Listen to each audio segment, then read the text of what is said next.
이제 6월도 마지막 주일이며 특별히 오늘은 6월 25일입니다. 6월을 호국 보훈의 달이라 부르는 이유는 현충일과 6.25 사변 때문입니다.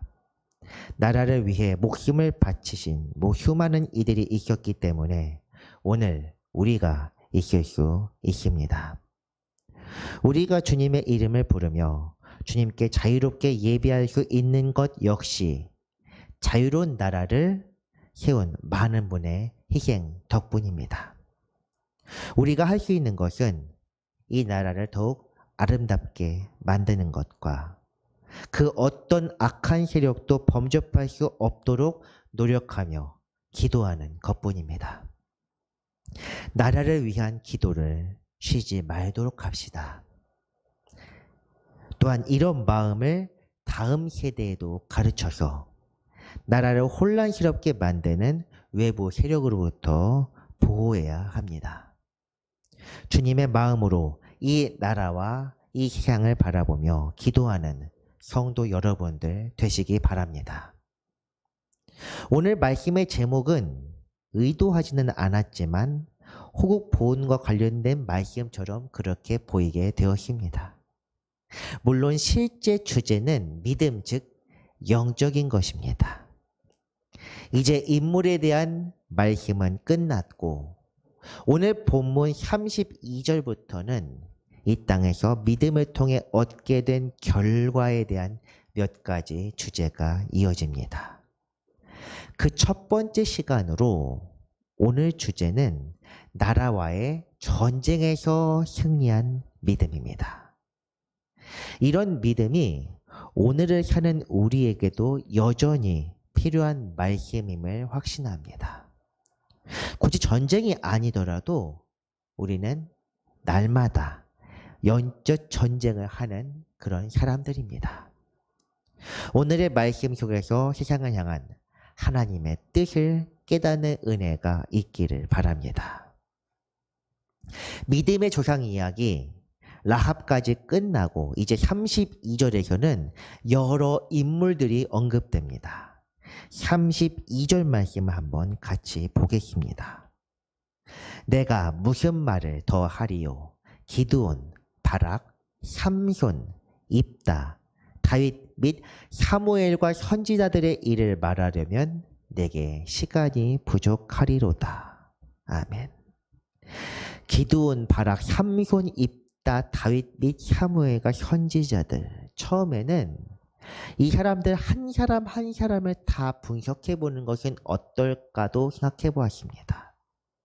그러나 어쨌든 이번 히브리서 강해는 제 개인적인 어떤 생각보다는 기도 중에 오늘 응답대로 진행하리라고 결심했기 때문에 5월 말까지 이 말씀을 어떻게 할지 계속 고민하며 기도했습니다. 5월 말에 비로소 하나님께 주신 답은 본문에 있는 것처럼 시간이 부족하다는 것이었습니다. 지금 저희가 읽는 말씀은 어쨌든 역사서가 아니라 히브리서입니다. 이 사람들이 어떻게 믿음을 보였는지 그에 관하여 우리가 알아야 합니다. 32절에 나오는 인물들의 믿음은 따로 언급되지 않은 관계로 제가 적당히 유추하는 수밖에 없습니다. 그럴 바에는 차라리 믿음을 먼저 언급하면서 그때마다 떠오르는 인물들을 같이 다루는 것이 더 좋지 않을까 생각합니다. 그리고 이 생각이야말로 주님께서 주신 응답이라 굳게 확신합니다. 그러므로 이제 우리가 다루어야 할 것은 사람이 아니라 어떤 사람들의 믿음인 거로 오늘 말씀의 주제가 되는 33절의 첫 부분을 같이 한번 읽도록 하겠습니다. 그들은 믿음으로 나라들을 이기기도 하며. 아멘.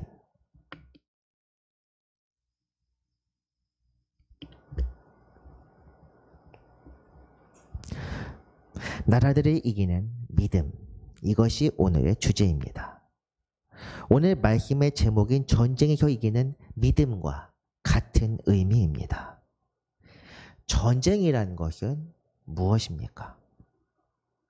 오늘 말씀과 같이 나라와 나라, 민족과 민족 간에 갈등이 생겨 무력 충돌로 확산되는 것을 흔히 전쟁이라고 부릅니다.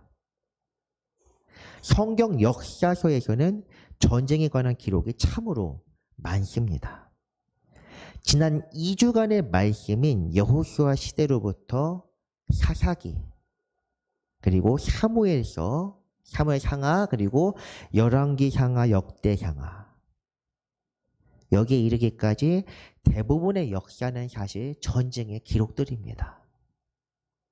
그러므로 성경에서 전쟁에서 이기는 믿음에 관한 기록을 찾는 것은 참으로 쉽습니다. 성경 대부분의 전쟁 기록이 하나님의 도우심으로 승리했다고 묘사하기 때문입니다. 그러나 먼저 한번 생각해 봐야 될 것은 하나님께서 히브리 민족과 이스라엘을 전쟁에서 왜 도우셨는지에 대한 이유입니다. 그 이유는 율법에서 나와 있는데 신명기 말씀 28장에 나와 있습니다. 여호와께서 너를 대적하기 위해 일어난 적군들을 네 앞에서 패하게 하시리라. 그들이 한 길로 너를 치러 들어왔으나 네 앞에서 7길로 도망하리라. 여호와께서 내 적군 앞에서 너를 패하게 하시리니 내가 그들을 치러 한 길로 나가서 그들 앞에서 7길로 도망할 것이며 내가 또 땅의 모든 나라 중에 흩어지고. 이 말씀을 보면 신명기 말씀 자체가 모세가 가나안 건너편 모압 평지에서 가나안 땅에 들어갈 다음 세대, 즉 우리가 2주 전에 읽었던 여리고성을 돌았던 사람들을 위하여 권고하는 말씀이라는 것을 기억해야 합니다. 이 28장 말씀은 하나님께 순종하는 자들이 받을 복과 불순종하는 자들이 받을 저주에 관하여 언급된 부분입니다. 이 기록이 하나님께서 또한 우리에게 주시는 말씀입니다. 순종하면 복이 임하고 하나님이 너희를 지키시리라. 순종하지 아니하면 저주가 임하게 되리라. 이 말씀의 예시로서 언급된 전쟁의 내용이 우리가 지금 보고 있는 7절과 25절의 내용입니다. 이 말씀을 보면 어떤 생각이 먼저 떠오르십니까? 놀랍게도 신명기 28장은 총 68절로 이루어지는 이 긴 말씀을 읽다 보면 정확하게 같은 내용을 순종과 저주 양면의 그 결과로서 비교하고 있습니다. 순종하면 한 길로 들어와서 7길로 도망칠 것이다. 불순종하면 한 길로 들어와서 7길로 도망칠 것이다. 단지 그에 대한 결과는 똑같지만 그 대상이 달라질 뿐입니다.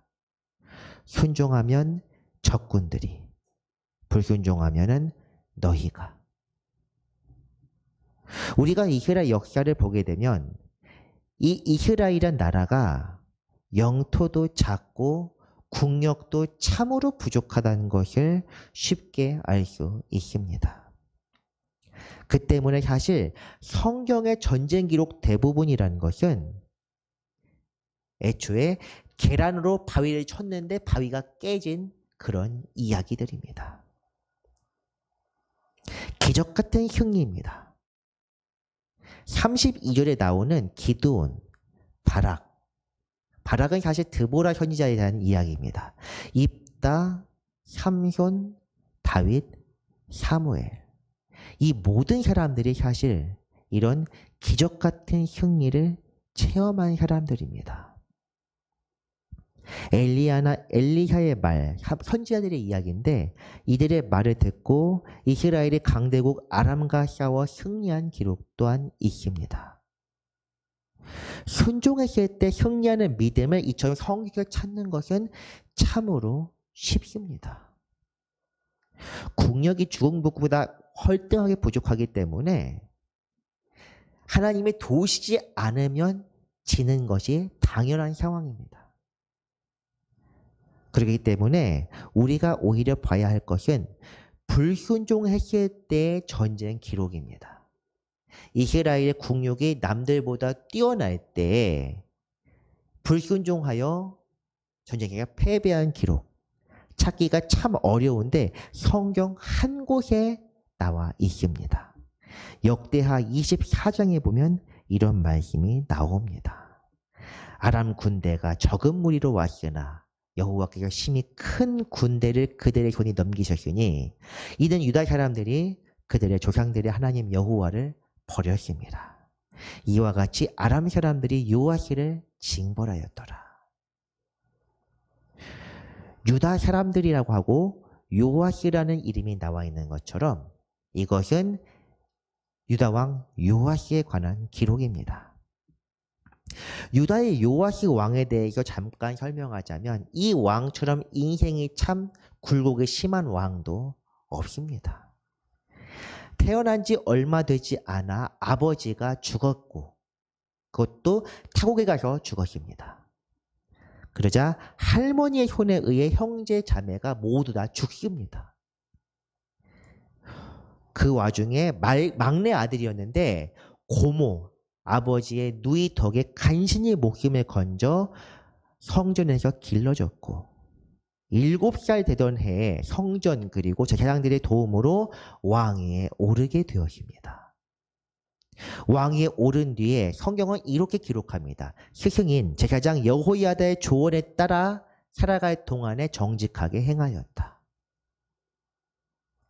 그때 여호와시가 한 가장 큰 업적 중 하나가 성전을 보수하는 일이었습니다. 이처럼 성전을 보수했던 것은 오직 여호와시와 저 멀리 뒤에 있었던 유다의 요시야 왕 단 둘뿐이었습니다. 이만큼 하나님께 충성하고 굉장히 신실한 왕이었는데 그때에는 그가 형통했습니다. 이스라엘보다 월등히 뒤지는 국력을 가지고 있었는데도 이스라엘과 거의 동등한 수준의 국력까지 자라났고 또 이방 나라들과 전쟁에서도 승리했습니다. 그러나 스승인 여호야다가 죽은 후에 마음이 변하여 우상을 섬기고 사람들을 학대한 결과가 바로 이 역대하 24장 24절의 말씀입니다. 적은 무리로 왔으나 큰 무리가 도망쳤다. 믿는 자에게는 하나님의 은혜가 함께하지만 믿지 않는 자들에게는 저주가 임하게 됩니다. 그리고 믿는 자와 믿지 않는 자를 평가하는 기준은 바로 지금입니다. 과거에 무엇을 했든 요아스는 과거에 하나님께 정말로 충성했던 왕이었습니다. 어떻게 살았든 제사장 여호야다의 조언에 따라서 정직하게 행했습니다. 그것은 그런데 별로 중요하지 않습니다. 죄를 지은 자는 그 대가를 지불할 것이며 순종하는 자는 주의 은혜를 누리게 될 것입니다. 과거의 삶은 과거의 복으로 끝납니다. 현재 불순종한다면 지금 우리에게 임하는 것은 저주입니다. 선지자 에스겔의 말씀에서 교훈을 얻기를 바랍니다. 에스겔 33장 말씀입니다. 가령 내가 의인에게 말하기를 너는 살리라 하였다 하자. 그가 그 공의를 스스로 믿고 죄악을 행하면 그 모든 의로운 행위가 하나도 기억되지 아니하리니 그가 그 지은 죄악으로 말미암아 곧 그 안에서 죽으리라. 반대로 그가 본래 범한 모든 죄가 기억되지 아니하리니 그가 반드시 살리라. 이는 정의와 공의를 행하였음이라 하라. 아멘. 이 말씀은 선지자가 사람들에게 외쳐야 하는 이유에 관한 말씀이지만 그 중에서 의인과 죄인에게 한 기록이기에 가져왔습니다. 이 말씀에서도 보면 내가 과거에 했던 행위를 믿고 죄를 행하면 그 중에서 죽게 될 것이다. 죄악을 회개하며 주님 앞에서 정의와 공의를 행하면 살리라. 이것이 주님의 공의입니다. 주께서는 과거에 우리가 해온 업적을 보시지 않습니다. 지금 주님 앞에 어떤 모습인지 살피십니다. 우리가 과거에 주님을 만난 기억 속에서 그 은혜를 생각하며 현재를 나태하게 살아간다면 이것은 저주가 임할 행동입니다. 반대로 죄를 지었다고 하더라도 그 죄를 온전히 뉘우치고 회개하며 주님의 은혜를 구하면 그는 하나님 앞에서 의인으로 기억될 것입니다. 먼저 된 자가 나중되고 나중된 자가 먼저 되는 것이 바로 하나님의 공의 그리고 은혜입니다. 강조하지만 믿음은 언제나 현재의 것입니다. 전쟁에서 이기는 믿음 역시 마찬가지입니다. 우리가 오늘 주 앞에 어떻게 서 있는지, 주님을 얼마나 의지하는지 이것에 달려 있습니다. 지금의 믿음이 우리를 전쟁에서 승리하게 할 것이요 죄악에서 구원할 것입니다. 지금 정도면 괜찮을 것이다 생각하는 순간, 이제 우리는 구원받았다 안심하는 순간, 그 믿음은 이미 과거의 옛적의 것입니다. 우리는 언제나 믿음을 갱신해야 합니다. 재판석에 설 때 그 사람이 과거에 무엇을 했는지는 사실 전혀 중요하지 않습니다. 재판석에 서게 만든 그 죄가 무엇인지, 지금 무슨 죄를 지어 이 자리에 섰는지가 중요합니다.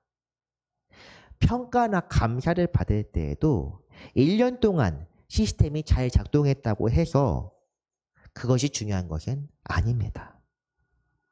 지금 이 순간 문제없이 작동해야 좋은 평가를 받을 수 있습니다. 이것을 잘 기억해야 합니다. 믿음에 대해서는 어느 정도 이해하셨겠다 생각합니다.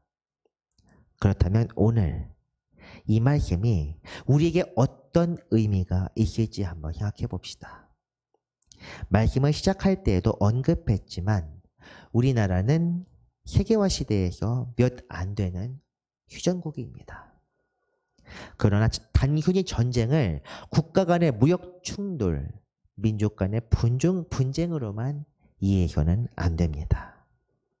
그 이유는 우리가 사는 세상 자체가 수많은 갈등과 어려움으로 가득한 첨예한 영적 전쟁의 무대이기 때문입니다. 에베소서 6장 말씀에 이런 내용이 나와 있습니다. 마귀의 간계를 능히 대적하기 위하여 하나님의 전신 갑주를 입으라. 우리의 씨름은 혈과 육을 상대하는 것이 아니요 통치자들과 권세들과 이 어둠의 세상 주관자들과 하늘에 있는 악의 영들을 상대함이라.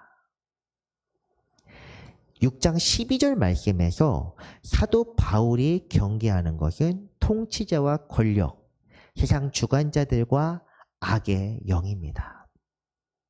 이것은 세상적인 것이기도 하고 동시에 영적인 문제이기도 합니다. 이 모든 것은 11절에 나와 있는 것처럼 마귀의 간계, 즉 영적인 것이 배경으로 있습니다. 구약에서 하나님의 백성을 대적하는 자들도 악한 영에 의한 것이요, 그리스도의 백성과 제자를 학대하거나 박해하는 것도 영적인 문제입니다. 애굽에서 바로의 마음이 완악해지고 굳게 돼버린 것은 영적인 문제요. 오늘 우리를 끊임없이 죄악으로 빠뜨리려 하는 우리 마음속에 떠오르는 또 다른 생각도 바로 악한 영의 미혹입니다. 이 말씀을 우리가 세상의 지혜로 이해하려고 하면 어렵습니다. 눈에 보이는 문제가 아니기 때문입니다. 지식으로 알 수 있는 것은 기껏해야 문제 이면, 즉 이권 다툼의 문제나 정축의 음모 정도는 우리가 알 수 있을지도 모릅니다. 그러나 세상 문제를 영적으로 이해하면 관점이 완전히 변화하게 될 것입니다.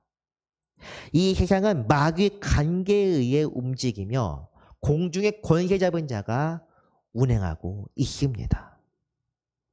영적인 문제입니다. 영적인 문제는 영적으로 이해하고 분별해야 합니다.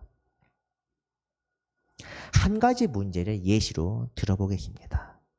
사실 이 문제는 기독교인들에게는 굉장히 중요하고 심각한 문제이기 때문에 언젠가 한번 다룰 생각이긴 했지만 그것이 오늘입니다. 차별금지법에 관한 문제입니다. 제가 공적 예배에서 이를 언급하는 것은 처음이지만 이 문제에 관한 생각은 사실 전혀 변함이 없습니다. 아마 친구나 가족들과 혹은 형도님들과 사적으로 대화할 때에는 꽤 강경하게 말하겠지만 이 자리는 공적인 예배 자리이므로 복음에 따라 깨달은 바대로 말씀드리고자 합니다. 이 법에 찬성하는 사람은 성소수자나 인종이나 기타 등등 여러 다른 것들로 인해요 차별받는 것을 금하고 그런 차별적 표현을 사용하지 말자고 주장합니다. 이것은 개인적인 성향이나 취향 자체에는 잘못된 것이 없다. 그렇기 때문에 교화하고 선도하기보다는 존중하고 각자의 취향이나 성향을 지켜주자는 그런 인본주의적 관점에서 유래된 것입니다. 이것의 영적 관점, 즉 정치적이거나 이권 다툼 문제를 완전히 배제하고 영적으로만 이해해 보겠습니다. 정치적 올바름이라 불리는 그런 것들도 완전히 배제해 보겠습니다. 복음이라는 것이 무엇입니까? 복음은 예수 그리스도입니다. 예수 그리스도를 우리의 구주로 모시고 또한 이 땅에 오셔서 본을 보였던 예수 그리스도를 본받아 제자로서 따라가는 것이 바로 복음입니다. 즉 복음은 예수 그리스도답게 사는 것이기 때문에 십자가, 즉 자기 비움입니다. 그리스도께서 본을 보이신 것처럼 누가복음 9장 23절에 나오는 것처럼 자기를 부인하고 주님의 뜻에 따라 자기 십자가를 지며 사는 것이 복음입니다. 그리스도인이란 마땅히 그렇게 살아야 하며 또한 세상에 그렇게 전해야 합니다. 그런데 성향이나 취향을 존중하는 것은 어떤 의미입니까? 자기 욕망대로 살아가라는 것입니다. 그렇기 때문에 기독교인이라면 이 차별금지법 주장에 절대로 동조해서는 안 됩니다. 욕망대로, 이기적으로 자기 임의대로 살라고 성경에서는 그렇게 가르치지 않습니다. 차별금지법을 찬송을 했을 때 나타날 수 있는 세상을 한번 보겠습니다. 사사기 맨 마지막 장에 보면은 어떤 레위인의 이야기가 나옵니다. 그것을 전부 다 설명하기엔 시간이 부족하겠지만 첩을 두었고 그 첩과 함께 자기 집으로 돌아가다가 한 마을에서 첩이 살해당했습니다. 그 이유는 무엇이냐? 이 레위인을 동성 강간하려고 하다가 첩을 대신 강간한 것입니다. 이것이 우리의 미래가 될 수도 있습니다. 복음대로 살며 복음대로 가르치고 우리의 욕망대로 살아가는 것이 아니라 주님께 기도하며 절제하고 인내할 것을 가르쳐야 합니다. 이것이 성경에서 말하는 복음입니다. 한 가지 더 말씀드리자면 이런 차별금지법에 반대해야 한다고 해서 그 사람들을 차별해도 된다는 의미는 또한 아닙니다. 굳이 성소수자가 아니더라도 우리도 그들과 사실 별반 차이가 없습니다.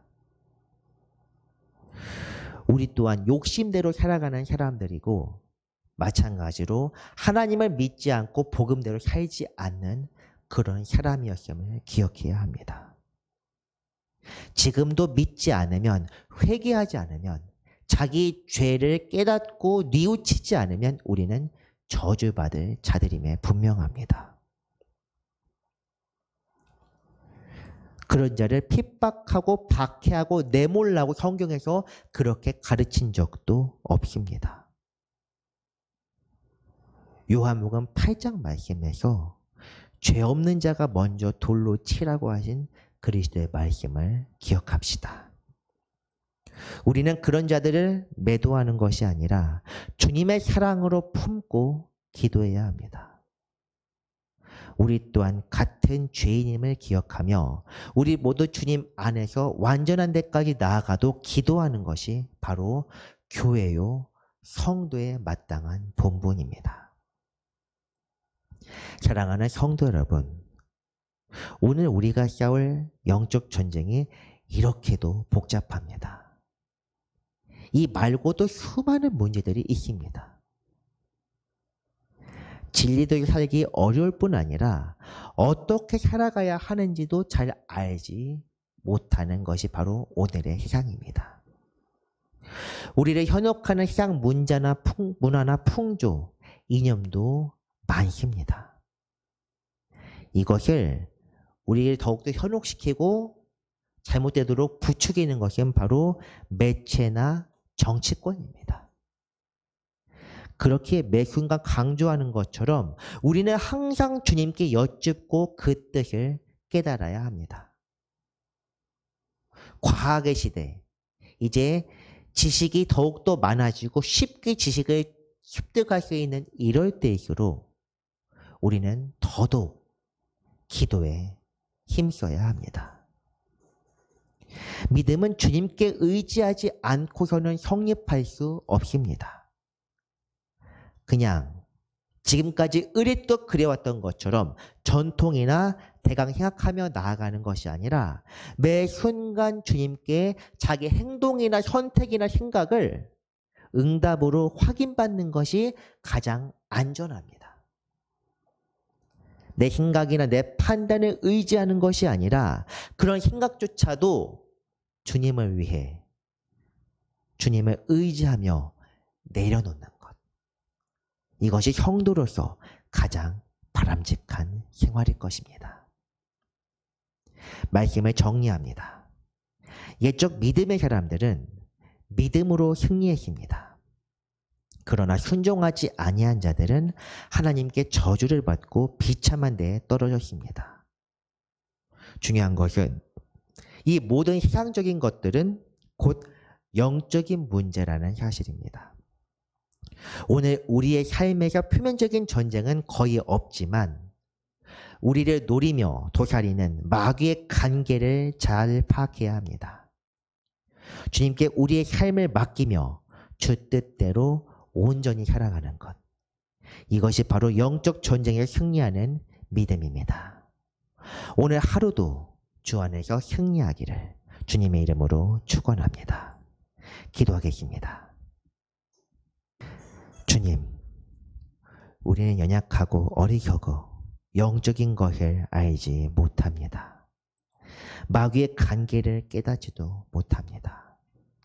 성령으로 충만하게 하사 깨닫게 하시고 주님의 은혜로 오늘도 잘 보호하여 주옵소서. 죄악에 빠지지 않도록 지켜 보호하시고 복음 이외의 것을 모두 버리고 오직 충성된 군사로서 살게 하여 주옵소서. 거룩하신 예수 그리스도의 이름으로 기도합니다. 아멘.